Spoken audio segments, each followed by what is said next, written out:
সেদিন এক জায়গায় তর্ক হচ্ছিল আমরা বাংলাদেশিরা নাকি ডেজার্ট চিনি না। তাই যদি হবে তাহলে এই রসগোল্লা, পায়েস, ফিরনি, শাহী টুকরা এগুলো কোত্থেকে আসলো? তো ওগুলো না হয় আরেকদিন দেখাবো। আজকে তৈরি করে দেখাচ্ছি শাহী টুকরা, তবে একটু সহজভাবে। চলুন তৈরি করার প্রসেসটি দেখে নেই। শাহী টুকরা তৈরি করছি পাউরুটি দিয়ে। এজন্য পাউরুটির সাইডের ব্রাউন অংশগুলো আমি বাদ দিয়ে দিচ্ছি, তবে এগুলো কিন্তু ফেলে দেবেন না। এগুলো দিয়ে খুব সুন্দর একটা রেসিপি আমার চ্যানেলে আছে, লিঙ্কটা ডেসক্রিপশন বক্সে দেয়া থাকবে। এবার দেখতে পাচ্ছেন আমি পাউরুটিটাকে কোনাকুনি করে কেটে নিলাম, মানে একটা ট্রায়াঙ্গেল শেপ দিয়ে দিলাম। ঠিক একইভাবে আমি 3 পিস পাউরুটি করে নিচ্ছি, তার মানে এখানে মোট 6টা শাহী টুকরা হবে। শাহী টুকরার পাউরুটিগুলো ডুবো তেলে ভাজার কিন্তু একটা চল আছে। ডুবো তেলে ভাজলে হয় কি, পাউরুটিগুলোর ভেতরে অনেক বেশি তেল ঢুকে যায়, আর এর ফলাফল কি সেটা আপনারা নিশ্চয়ই পরে বুঝতে পারেন।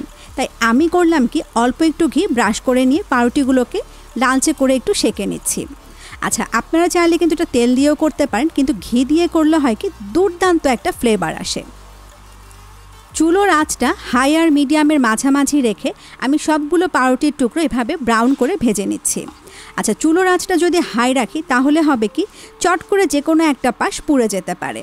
তাই আঁচটা হাই আর মিডিয়ামের মাঝামাঝি রাখাই ভালো। ঠিক এরকম যখন কালার চলে আসবে তখন বুঝতে হবে পাউরুটিগুলো সেঁকা হয়ে গেছে। দেখতে পাচ্ছেন পাউরুটিগুলো কিন্তু খুব সুন্দর একটা গোল্ডেন কালার চলে এসছে, আবার ভেতরে কিন্তু কোনো তেলও ঢোকেনি। আমি আপনাদের একটু উল্টে পাল্টে দেখিয়ে দিচ্ছি, একদম লাইট। শাহী টুকরার জন্য এবার আমি চিনির শিরা তৈরি করে নিচ্ছি। এজন্য আমি একটা প্যানে আধা কাপ চিনি আর আধা কাপ পানি দিয়ে দিচ্ছি।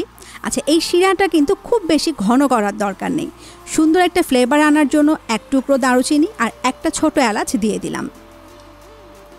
একটু নেড়ে নেড়ে আমি চিনিগুলোকে গলিয়ে নিচ্ছি।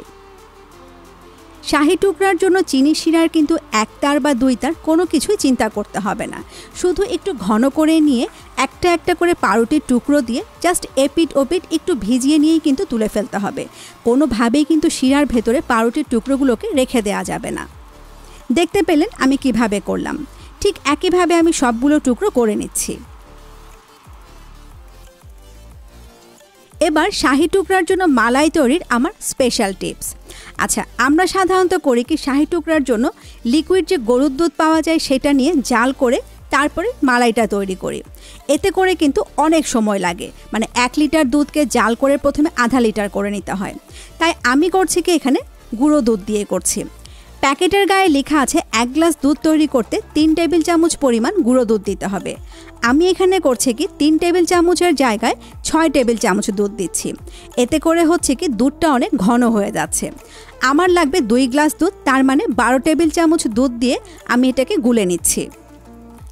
এখন যখন আমি এই দুধটাকে জাল করে ঘন করব, তখন কিন্তু গরুর দুধের চেয়ে ঘন করতে অর্ধেক সময় লাগবে। দুধ জাল করতে চলে আসলাম। আচ্ছা, চুলোর আঁচটা কিন্তু হাই এবং মিডিয়ামের মাঝামাঝি আছে। কখনোই কিন্তু একদম ফুল আঁচে দুধটাকে জাল করবেন না। সুন্দর ফ্লেভার আনার জন্য 2টি ছোট এলাচ আর 1 টুকরো দারুচিনি দিয়ে দিচ্ছি। এলাচগুলো দেওয়ার আগে কিন্তু অবশ্যই একটু ফাটিয়ে দেবেন, আবার এমনভাবে ফাটাবেন না যেন বিচিগুলো বের হয়ে আসে। খুব সামান্য পরিমাণ জাফরান দিয়ে দিচ্ছি। এতে করে কালারটাও সুন্দর আসবে, আবার খুব সুন্দর একটা ফ্লেভারও আসবে। কনডেন্সড মিল্ক দিয়ে দিচ্ছি আধা কাপ। আমরা একটু মিষ্টি বেশি পছন্দ করি, আপনারা মিষ্টি কম খেতে চাইলে 1/4 কাপ করে দিতে পারেন। দুধ জাল করার সিস্টেম হচ্ছে অনবরত নেড়ে নেড়েই কিন্তু দুধটাকে জাল করে কমিয়ে ফেলতে হবে। আমি কিন্তু অনবরত নাড়াচাড়া করছি। আচ্ছা, যেই চিনি শিরার ভিতরে আমি পাউরুটিগুলোকে মাখিয়ে নিয়েছিলাম সেই শিরা কিন্তু আমি ফেলে দিইনি, একটু ছেঁকে এখন এই দুধটার ভেতরে দিয়ে দিলাম। আপনারা যারা গরুর দুধ দিয়ে করতে চান, এবার তাদের টিপসটা বলি। 1 লিটার দুধ নিয়ে নেবেন, জাল করতে থাকবেন।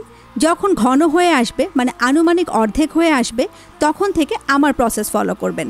মানে তখন থেকে এলাচ, দারচিনি, কনডেন্সড মিল্ক এগুলো দেওয়া শুরু করবেন।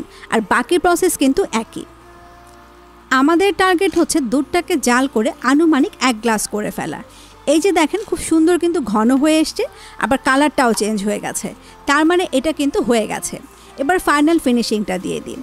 1 টেবিল চামচ পেস্তা বাদাম আর 1 টেবিল চামচ কাঠবাদাম কুচি করে দিয়ে দিলাম। আপনারা চাইলে কিন্তু আপনাদের পছন্দ মতো অন্য যে কোনো বাদাম দিতে পারেন। আপনারা চাইলে কিন্তু এখানে কিশমিশও দিতে পারেন। 1 টেবিল চামচ পরিমাণ কেওড়ার জল দিয়ে দিলাম। এটা কিন্তু দারুণ একটা ফ্লেভার নিয়ে আসবে। আপনারা চাইলে 1 টেবিল চামচের কমও দিতে পারেন, আবার গোলাপ জলও দিতে পারেন। সব কিছু একটু ভালো করে মিক্স করে নিলাম, আর দুধটা কিন্তু একেবারে রেডি। এবার চুলোটা বন্ধ করে দিচ্ছি। তবে চুলোর আঁচের উপরে কিন্তু এই দুধের হাঁড়িটা কখনোই রেখে দেবেন না। এবার চিনি শিরায় ভেজানো পাউরুটিগুলোর উপরে এই দুধের মিক্সিংটা আমি আস্তে আস্তে দিয়ে দিচ্ছি। এমনভাবে দিতে হবে যেন সবগুলো পাউরুটির টুকরো খুব সুন্দরভাবে এই দুধ দিয়ে ঢেকে যায়। যত জুসি হবে খেতে কিন্তু তত মজা লাগবে। তৈরি করে কিন্তু সাথে সাথে আবার খেয়ে ফেলবেন না। এটা কিন্তু ফ্রিজের নর্মাল পোর্শনে অন্তত ঘন্টাখানিক রেখে তারপরে সার্ভ করবেন। তো তৈরি হয়ে গেল শাহী টুকরা। আমি একটু সহজভাবে আপনাদের সামনে উপস্থাপন করার চেষ্টা করলাম। আশা করি আপনাদের ভালো লাগবে এবং সবাই বাসায় একবার হলেও ট্রাই করবেন। আবারও দেখা হবে অনলাইনে নতুন কোনো রেসিপি নিয়ে। সে পর্যন্ত সবাই ভালো থাকবেন, আমাদের জন্য দোয়া করবেন। ধন্যবাদ।